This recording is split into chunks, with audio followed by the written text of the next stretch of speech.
What's up, fellow Spartans? Onyx here, and today we're going to run through something short and sweet, but so important that you're not currently doing, and I can guarantee you it is losing you games.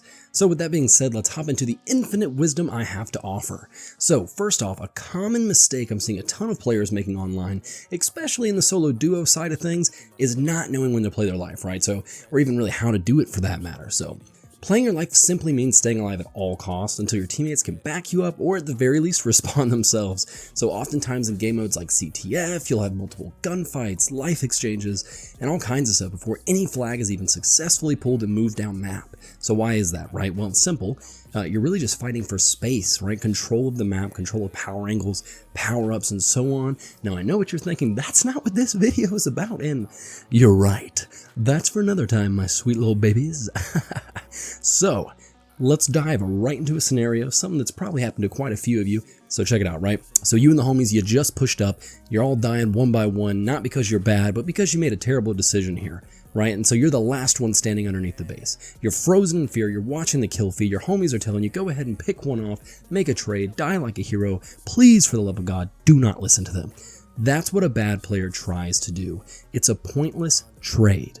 A good player, you very soon, trust me, all your friends will be jealous, they won't want to play with you anymore, you'll be playing with Snipe Down, FaZe Clans, Sentinels, and so on, right? What you're going to do is you're going to try to get back to your own base, right? Whether that's sneaking your way back to pinch the enemies when your boys spawn back, great choice, or just running an opposite route with their flag, right? Applying pressure, force them to panic. Pulling their flag as a counter, though, and I gotta add this, is really only valuable depending on how deep in your base, your side of the map, that the enemies currently are, right? So that comes down to, general enemy location knowledge, call-outs. That's assuming not everyone on your team is brain dead, right? Most of the time they're muted, or if they have it on, they're screaming at their mom for their hot pocket. You get the point, right? Stop trying to take 1v1s and be a hero for the homies, for the boys, for the crew to impress that girl. It's so pointless. You're not sniped down, all right? You're just not that handsome, all right? End of story.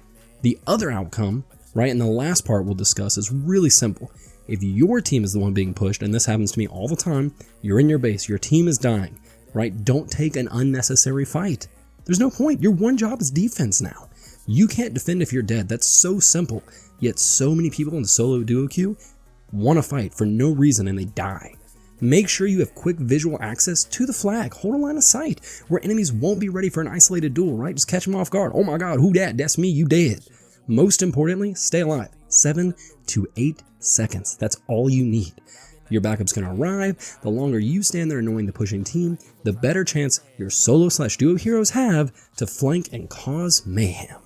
All this to say, while shooting is cool, satisfying, 4-tapping with the BR makes you feel like a total badass, sometimes dancing around a pillar or a wall to force an enemy to make a mistake out of impatience is even better, right? It's a big brain play. The moment they push, bam, backups arrive, right? So the homies are there, they're finishing them off, you're actually valuable in a fight now. All this to say, I hope this gave you some new insight. I hope it gave you some new perspective. And if it didn't, just know Chief's gonna be waiting for you in your closet to finish the fight you just started with me, right? That's a big dude. Don't know how he got in the closet. Check out these tips live in action though over on Twitch. Let's talk, let's have a discussion, let's talk about a topic that's close to you. Let's figure out the solution together. So long, Spartans. Wake me when you need me.